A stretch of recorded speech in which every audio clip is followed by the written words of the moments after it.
Rivers of Illinois, Mississippi, Illinois, Wabash, and Ohio.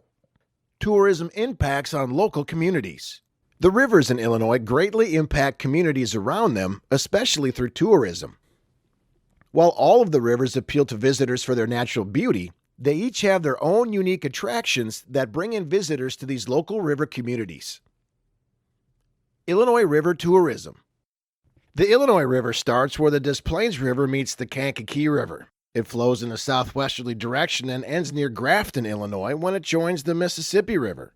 There are many places for tourists to visit and activities available to take part in along the river. Let's look at a few of them.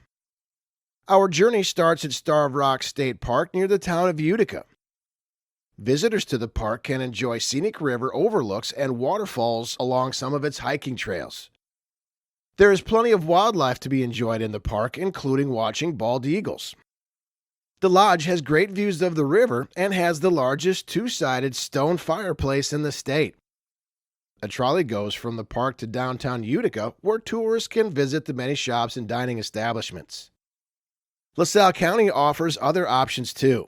Take the canyon and paddle boat tours, or go horseback riding, rent a jet ski, or go fishing or boating.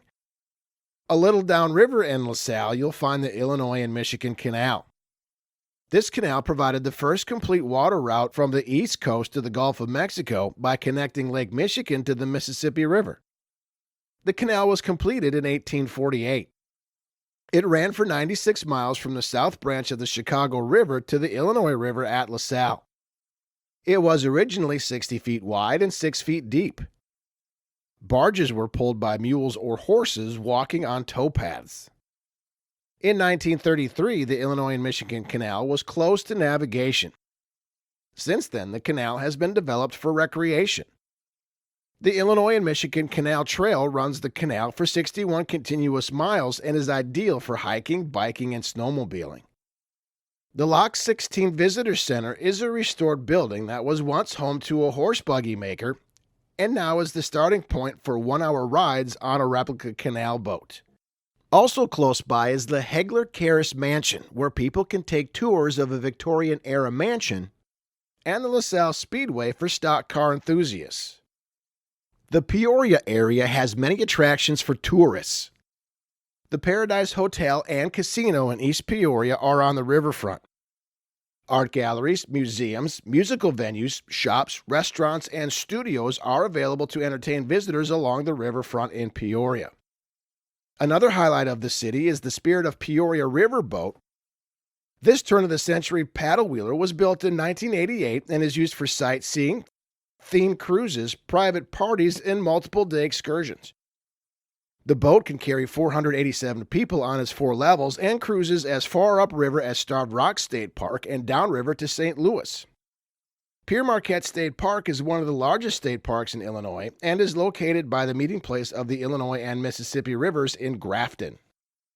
It has 8,000 acres of forested bluffs and expansive views of this confluence region. 12 miles of hiking trails wind through the site and are perfect for both experienced and beginning hikers. Other activities include biking, canoeing, horseback riding, kayaking, and birdwatching. The Visitor Center has displays and exhibits about the river, wildlife habitats, local history, and geology. It also has a bald eagle camera that plays live footage of an eagle nest in the area.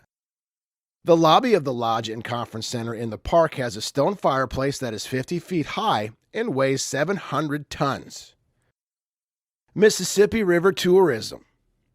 At the extreme northwest corner of Illinois is Chestnut Mountain Resort. It is built on a wooden palisade overlooking the Mississippi River.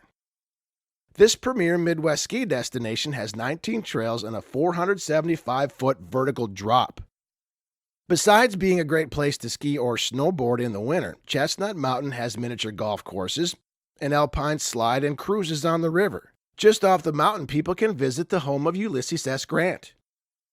Down the river in Savannah, near the confluence of the Apple and Mississippi rivers, is 2,500 acres of land rich in Native American history. Mississippi Palisades State Park has a 15-mile trail system where visitors can walk the same paths trod by Native Americans almost 1,000 years ago. Palisades is defined as a line of lofty, steep cliffs, and as the park's name suggests, that is what this area is made of. There are overlooks along the river that highlight the area's beauty. The park contains many caves, sinkholes, wooded ravines, and intriguing rock formations like Indian Head and Twin Sisters. Similar to other parks in Illinois, visitors enjoy camping, hiking, and fishing, which tends to yield catfish and carp. A 3-day firearm season, and lots of wild turkeys are great reasons for hunters to visit the park. In Nauvoo, Illinois, the Nauvoo Temple of the Church of Jesus Christ of Latter-day Saints sits on a high bluff facing west and overlooking the river. This 150-foot tall building has 54,000 square feet. This site was one of the first settlements of the Mormon people. The temple is a reproduction of the original temple from the 1840s, which was destroyed by arson fire in 1848 and tornado-strength winds in 1850. Beautiful hand-painted murals decorate the main rooms. The town of Nauvoo also has 60 restored historic sites, cultural museums, and 3 visitor centers. Illinois' oldest winery is in Nauvoo as well.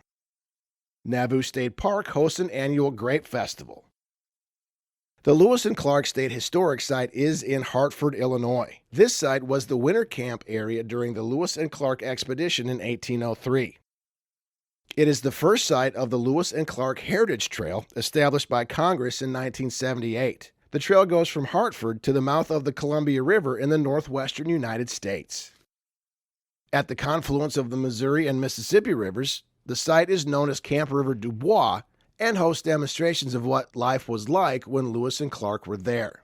Exhibits discuss information known about the land west of the Mississippi before they left, their plans, expectations, and worries for their expedition. Close to the river in Collinsville are the remains of the most sophisticated prehistoric native civilization north of Mexico, Cahokia Mounds. The Native American community that lived here along the river was larger than London in the year AD 1250. At its peak between 1050 and 1200, the city had 10,000 to 20,000 people. This 2,200-acre area was the central station of this ancient settlement. The way of life and culture of the Native Americans who lived here is today known as Mississippian culture, and tourists and field trip groups come here year-round to learn about it. Close to the famous mounds is East St. Louis, home of Frank Holton State Park, the Greater St. Louis Air and Space Museum, and the Metro East Park and Recreation District. Also in East St. Louis is the Casino Queen, a riverboat with gambling, restaurants, and other features. In southwestern Illinois along the river, there are several small historic towns. The Great River Road is a scenic drive that follows the Mississippi River for 550 miles through many of these towns. This National Scenic Byway offers great views of the river, bluffs, and woodlands. One of these towns is Chester, Illinois, known for being the birthplace of Elzie Seeger, the creator of the comic character Popeye. Each September, Chester holds its Popeye Picnic. Ohio River Tourism. Cave in Rock State Park is one of the Ohio River's most visited sites. It is a 55-foot wide cave that was carved out of the limestone rock by water thousands of years ago. The park has trails within its 204 acres that curve along the riverbank and offer views of the river and rock formations. There are 60-foot high hills and steep bluffs that many plants and animals call home. This park adjoins the Shawnee National Forest. The Shawnee National Forest consists of 280,000 acres of land in southern Illinois. It is managed by the U.S. Forest Service. The forest has more than 500 species of wildlife. One of the forest's most popular sites is the Garden of the Gods. This area of the park has extraordinary sandstone rock formations that were shaped by wind and rain hundreds of millions of years ago. While hiking the area, one can see why these rock sculptures and the natural forests are said to have been shaped specifically for men by the gods. Across the river in Paducah, Kentucky, visitors flock to the National Quilt Museum. The museum displays contemporary, miniature, and antique quilts and holds workshops for the public regularly. The American Quilter Society holds its annual quilt show and contest here every April. Paducah is also known for its thriving art district and fine dining. Continuing its route to the Mississippi River, the Ohio flows by Fort Massac State Park in Metropolis. Fort Massac today is a replica of the 1802 American fort that once stood at the same site. Originally, the French built a fort here to protect their supply and communication lines on the Ohio River. Later, the Americans rebuilt the fort in the same location to be used by settlers moving into Illinois. The location became the first state park in Illinois in 1908. Fort Massac has 2 barracks, 3 blockhouses, officer quarters, a stockade, and a fraise fence. It also has the archaeological outline of the 1757 French fort. Each October, the Fort Massac encampment is held for 2 days. It is a reenactment of the late 1700s lifestyle, and hundreds of thousands of people come to the event. Metropolis is also home to Superman, who is honored with a statue in Superman Square and the Superman Days Festival. Another prominent attraction is the Riverfront Casino, providing gambling and entertainment. Wabash River Tourism. The Wabash River is unique in that it is the only one of these 4 rivers without commercial navigation, and there is no system of locks and dams to control its flow. In this respect, it flows freely and is more natural than the other rivers discussed here. Fishing is a major attraction. Catfish, bass, crappie, bluegill, freshwater drum, and sauger are all commonly found in this river. Public boat ramps are located in towns all along the river. The Wabash Valley Wine Trail attracts tourists to the Wabash River Valley, joining 5 wineries in the region. Travelers of this trail can also see a few historical sites on their trip, like the George Rogers Clark Memorial in Vincennes, Indiana, as well as shop in local art and antique shops. Bell Woods near Keensburg is one of the few remaining tracts of virgin timber east of the Mississippi River. There are 329 acres of old-growth forest that were dedicated as Illinois' 14th Nature Preserve in 1966. Trees that are 120 feet tall and have a diameter larger than 3 feet attract visitors from all over. The Visitor Center has educational displays on the history and natural heritage of the woods and houses a variety of nature programs led by the park interpreter. New Harmony, Indiana is an historic town on the Wabash River. It began as a religious settlement and later became a haven for other educational and cultural pursuits. Today, New Harmony is known for its many gardens and public areas intended for spiritual contemplation. Restored historic buildings, antique shops, restaurants, and art galleries line the streets of downtown. The Athenaeum was designed by Richard Meyer and is used as a visitor center. This building is named for the Greek goddess Athena, and its ultra-modern style represents the town's progressive spirit. The tourism industry. A study by the Illinois Bureau of Tourism from 2012 shows the major economic impact of tourism on the state. Domestic travelers in Illinois spent $33.5 billion, and travel expenditures directly generated 298.7 thousand jobs in the state. The wages and salaries paid by Illinois travel-related firms amounted to $8.9 billion. In addition to being many local citizens' source of livelihood, the tourism industry has great economic impact on local governments. In Illinois, domestic travelers' spending generated $6 billion in total tax revenue in 2012.